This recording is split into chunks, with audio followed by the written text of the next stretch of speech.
It's that time of year again. The Crunchyroll Anime Awards are here, and I get to use my legal right to vote for each of the categories. Every vote I make will be the winner, so this might as well be a spoiler. I'm obviously kidding. Most of my votes are actually the wrong ones, but I like to believe I made the right one. Let's stop stalling and start voting on the same 10 animes. We have the most important category of the year, Anime of the Year. And for our nominees, we have Daten, Delicious in Dungeons, Frieren Beyond Journey's End, Kaiju number 8, Solo Leveling, and The Apothecary Diaries. All these animes are great, and I have seen all of them. I truly believe any one of these can win, except for maybe Apothecary Diaries, because it's not as mainstream as the others, and this is a pretty tough choice. My heart really wants to vote for Delicious in Dungeons, because I was so surprised of how much I really enjoyed the anime, but for me, my vote is for Frieren's Beyond Journey's End. From start to finish, I thought it was a masterpiece. The pacing was on point, and it made me feel so many different emotions throughout the season. The characters are amazing, the animation is beautiful, and overall, the story is just great. Our characters grow with time and experience, and we see that change with them. Some people may find Frieren a little bit slow, but for me, it adds to the anime with a bigger payoff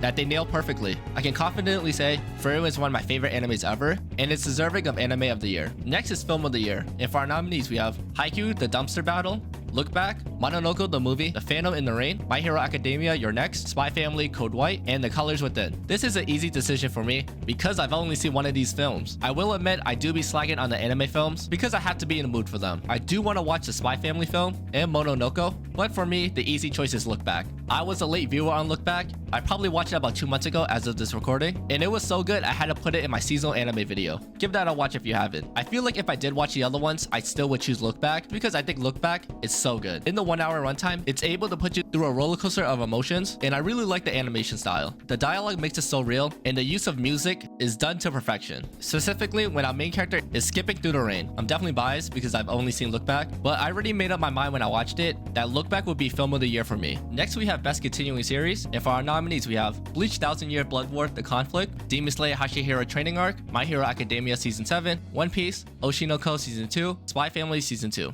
Not gonna lie, this is a pretty heavy-hitting category. I haven't seen the new My Hero season, and I'm not caught up on One Piece, but I do respect some of the fight scenes I've seen from the latest One Piece episodes. I would want to vote for Oshinoko, but for me, it has to be Bleach. If Bleach was in this category last year, I probably voted for it because I'm such a Bleach fan. To be fair though, it is justified because my god, the new Bleach we have been seeing is absolutely amazing. The Bleach fanboys have been eating good this past year, and we're only getting more. I can't see One Piece or Oshinoko beating it, and I don't think Demon Slayer will win because in my opinion, the season was kind of lackluster. Bleach just continued doing it right. From the animation, the characters, the fight scenes, it's actually top tier. Easy vote for me. Next category. Next is Best New Series. For the nominees, we have Daten, Delicious in Dungeon, Frieren's Beyond Journey's End, Kaiju number 8, Solo Leveling, and The Apothecary Diaries. So we have the same exact nominees as Anime of the Year, which I'm not the biggest fan of because I prefer to have more anime nominees than the same 10, 12 that we have. So it doesn't cater just to the mainstream animes. It gives the hidden gems more attention. But I get it though, you gotta cater to the mainstream.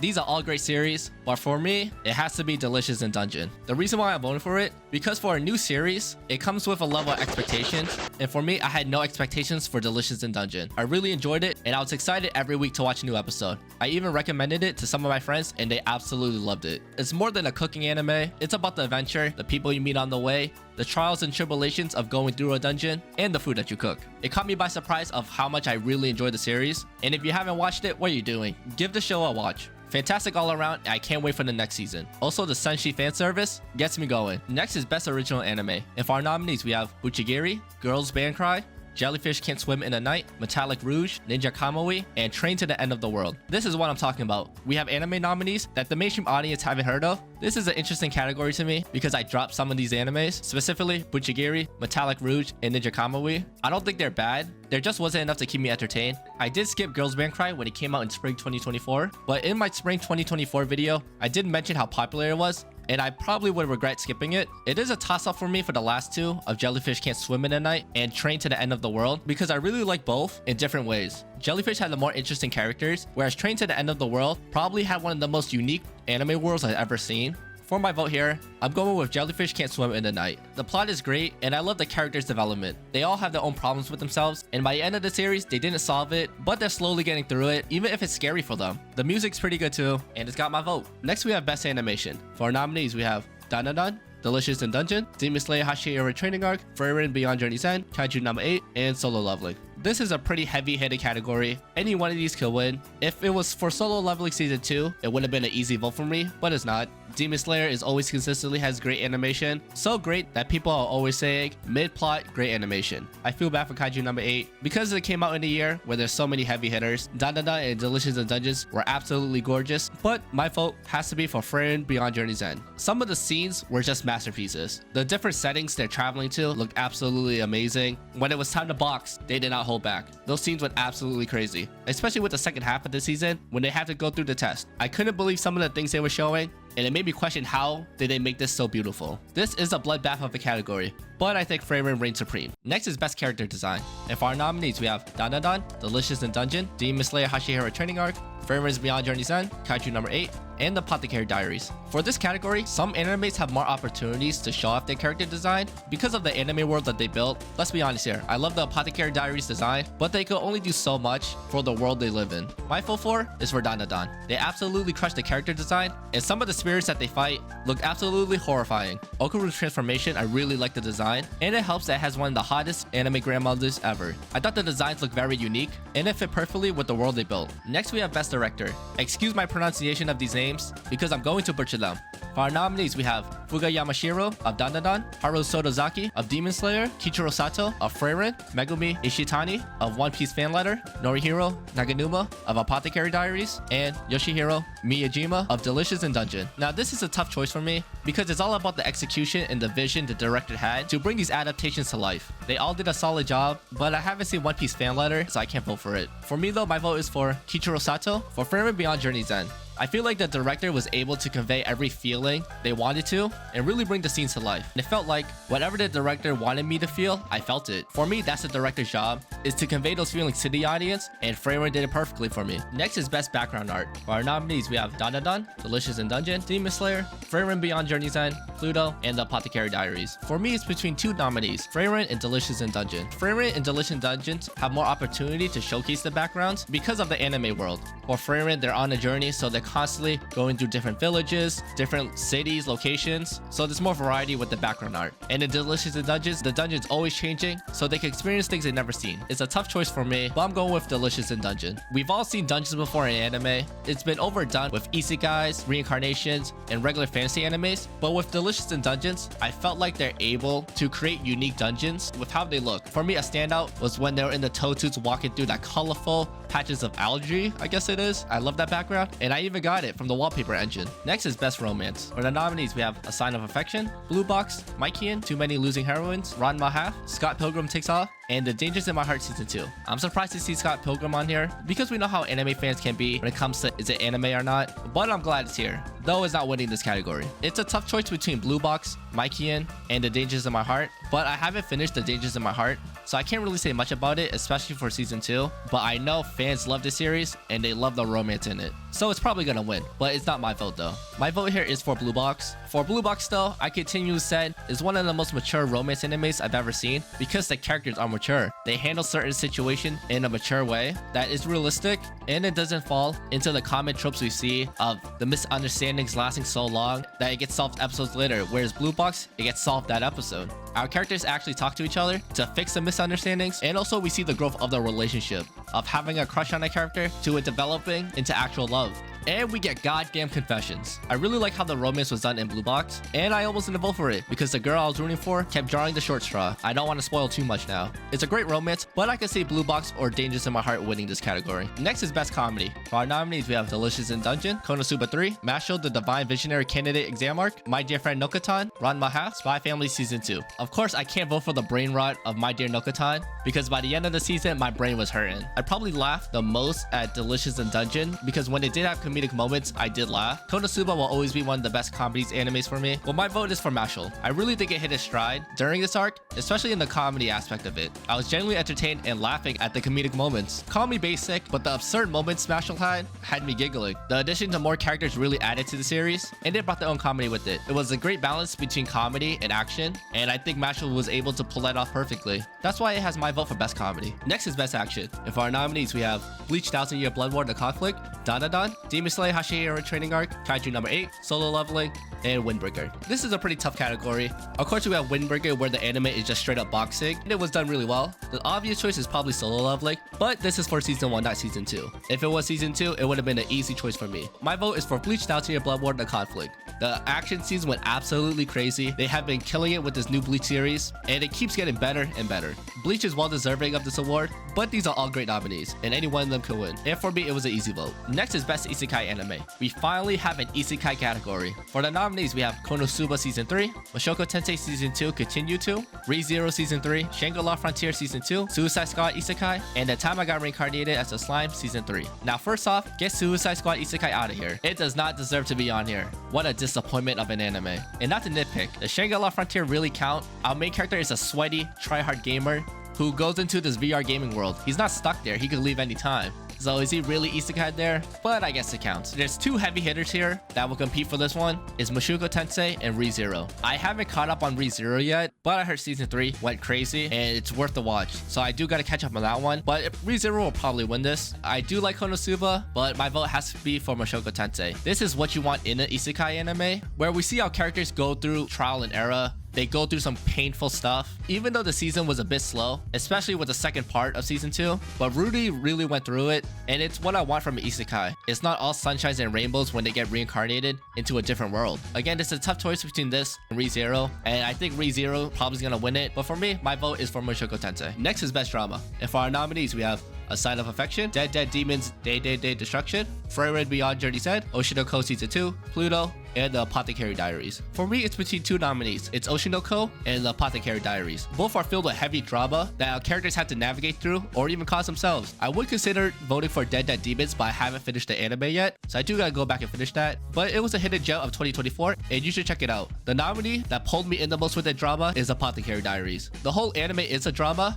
and our main character Mao Mao has to navigate through all of them. From relationships to status. It's a type of drama that lingers on, but you want to watch the next episode. You need to find out what happens. And there's so many moving parts that you don't know who's the op. There's so many haters and behind the scene moves that are being made that Mao Mao has to navigate through, and she lives up to it. It's probably one of the best drama animes I've ever seen, so it has my vote. Next is Best Slice of Life. For our nominees, we have Laid Back Camp Season 3, Too Many Losing Heroines, Mr. Villain's Day Off, My Dear Friend Nokotan, Sound Euphonium 3, and The Dangers in My Heart Season 2. Laid Back Camp is one of the coziest animes I've ever watched, and I would vote for it, but there's too many happy feelings in Laid Back. For a slice of life anime, it has to have all the emotions. And for me, that anime was Too Many Losing Heroines. It's the anime where we see our heroines get rejected. We get to see the aftermath of that and the emotions that they have to go through. Our characters have to learn how to deal with those emotions, especially at an age where those emotions don't make sense. I feel like it was portrayed really well, and our main character has to pick up the pieces. He doesn't know the right answer all the time, but he's trying his best for his friends. We get to see the relationship develop between the characters, and maybe something will blossom. We just have to wait and see. It feels like one of the best slice of life animes I've ever watched, because everything they go through, everyone can relate to that. We all been there when it comes from rejections, acceptance, and just dealing with our own insecurities. We get to see our characters fail and pick themselves up, even though it takes time. That's what I want in a slice of life anime,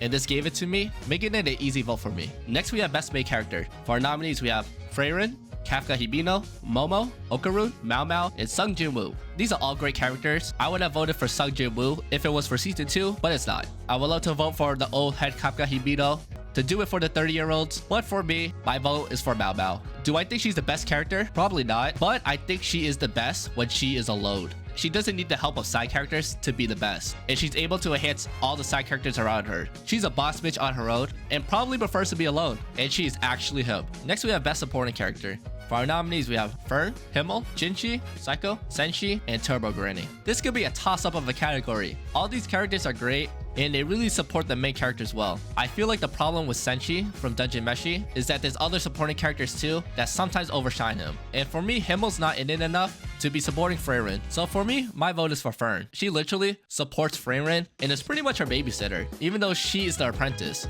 They really bounce off each other well, and throughout the series, we see their relationship develop of how much they care for each other. Fern is usually the adult that has to bring Frieren back to reality, and it's a great dynamic between them. She really shines the most when she's with Frieren. So Fern has my vote. Next is Must Protect at All Costs character. For our nominees, we have Anya Forger, Frieren, Okarun, Senshi, Tokiyuki Hojo, and Yuki Itose. This category has pretty much been Anya Forager, and someone needs to beat her. Freyrin does not need protecting. She can protect herself, she just needs someone to take care of her. It's two different things. In Dungeon Meshi, I felt like Senshi was doing more of the protecting, and Okarun could hold his own. For me, this category is between Tokuyuki and Yuki. The whole point of the elusive samurai is to protect Tokuyuki. He is the president that needs protecting. But does he really though? If you watch the show, this man has wheels for days. This man might be faster than Sonic. And in certain moments where he has to do it himself, he lives up to the moment. So I don't think he needs more protecting. So my vote has to be for Yuki. Even though I dropped this show, there were characters there who felt the need to protect her. And in some cases, she didn't need it. But in some, she did. She's a deaf character. So of course, there's gonna be some struggle there. And you need a good supporting cast around you to survive in that environment. It can be really wholesome at times, and I can see why she's in this category. She has my vote because someone needs to take Anya down a peg.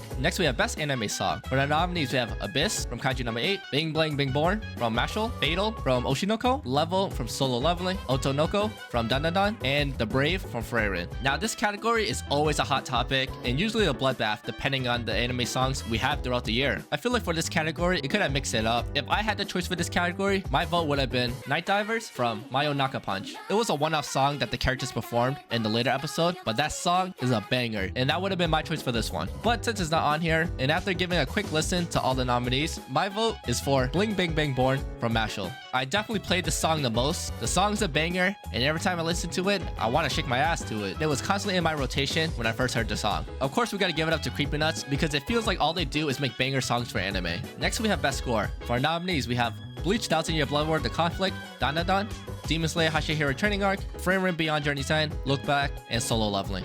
For me, it's between Freyrin and Look Back. The score in those two fit perfectly, and it really enhances the anime overall. It brings the character in the world to life. But for me, and maybe this is recency biased because I've seen it more recently, Look Back's score has stuck with me. It really enhanced the emotions that characters were going through to make you feel the same for them. Some of the music that was used in the movie, it was hauntingly beautiful. Every background sound that was used, it fit perfectly with the film of the message and the emotions that are conveying to the viewers. I felt it, and it really has stuck with me. So for me, Look Back was an easy choice for Best Score. Next is Best Opening Sequence. For our nominees, we have Abyss from Kaiju number 8, Bling Bang Bang Born from Mashal, Fatal from Oshinoko Season 2, Level from Solo Leveling, Otonoko from Dandadan, and Use from One Piece. Now, after watching each opening sequence, for me, it has to be Dandadan. The song and visual fits perfectly. Out of all these nominees, Dandadan's opening sequence was the first one to pop in my head. It really stuck with me, and goddamn was it so good. Just the characters turning their head looking towards the camera. It's such a great opening, from the music to the visuals to the animation. It really was done well. For this category though, it is missing Orb on the movements of the earth. It would have swept both the opening sequence and the closing sequence. It's that good. I guess it qualifies for next year, so it better be there. If Orb is not on the Crunchyroll Anime Awards next year, I am protesting. But since it's not, I'm voting for Dandadan. Next is Best Ending Sequence. For our nominees, we have Ataneti from Ranma Half, Burning from Oshinoko, Kamakura Style from The Elusive Samurai, Nobody from Kaiju number 8, Request from Solo Leveling, and Taitada from Dandadan. For me, if Orb was part of this year, it would have been an easy choice, because even with switching songs halfway through the season, it is still a banger. But there's always next year, hopefully. If not, I'm protesting the Crunchyroll Anime Awards. For me, I don't pay attention as much to the closing sequence as the opening, but I feel like that's most fans' opinions. I do like the Oshinoko's visuals of their closing, but Kaiju number 8 song is such a banger. And just because I love the song so much, and the visuals are alright, I gotta go with Kaiju number 8. Finally, Kaiju number 8 can win something. When you have One Republic doing the song though, I like some of their songs. And for me, it fit perfectly for Kaiju number 8. I also like the chill aspect of the ending, because in the world that they live in, it's never that chill. They're fighting kaijus for God's sake. Great song, okay ending, but the song really carries it for me to vote for it in this category. Next is Best Voice Artist Performance, Japanese. For our nominees, we have Ai Yuki as Mao Mao, Asume Tanizaki as Freyrin, Kenichi Suzumura as Braverin, Shion Wakayama as Momo, Sayaka Sambongi as Marcel, and Natsuki Hane as Okaru. All of these are great choices, but for me, there's one clear winner. It's Sayaka Sambongi as Marcel from Dungeon Meshi. Wow, I just noticed I kept flip-flopping between Dungeon Meshi and Delicious in Dungeon. Oh well, I felt like she was really able to stand out with her voice acting compared to the other characters in the show. She had some of the best dialogue, and with certain events, she was able to show her range as a voice actress, whether it be from serious to fearful to just comedy. She was able to bring it all in, and it's why Marcel's my favorite character from Dungeon Meshi. It fit perfectly, and the performance was perfect. I have no complaints there, and it was an easy choice for me. Last category is Best Voice Artist Performance English. I can't vote for any of these because I haven't watched this series in dub to really judge their performance on it. And even if I look up some scenes from the dub, it's not enough compared compared to watching the whole series. So I think I had to abstain from voting from this category. But let me know what you voted for if you watch any of these shows in dub. But hey, at least we got a Aaliyah Sometimes Hide Her Feelings nominee. I'm surprised we didn't see more of that this Anime Awards. And those were my votes for the Crunchyroll Anime Awards 2025. Of course, with every year, there's always 6 or 7 heavy hitters that dominate the nominees. And it happened again with this one. I do understand that they're trying to keep it mainstream with the most popular animes, but we really need some variety. There's a lot of good animes that don't get a lot of attention every year that should be showcased. Just because it's not popular doesn't mean it's not as good. But it's hard to cut some of the nominees when they do deserve it. I'm glad I don't have that choice and I get to just complain about it. The Crunchyroll Anime Awards is only supposed to showcase the best animes, so some of the hidden gems really have no chance against the heavy hitters. That's the reality, and there will never be a middle point where everyone's happy. But I don't want to go too deep. I'm just an anime enjoyer. So those were my votes, and maybe I should make a video of actually going over the winners, because I haven't done it for the past Anime Awards. By the time I release this video, voting will be closed, so let me know what you voted for in the comments below. Thanks for watching, I'll see you in the next video.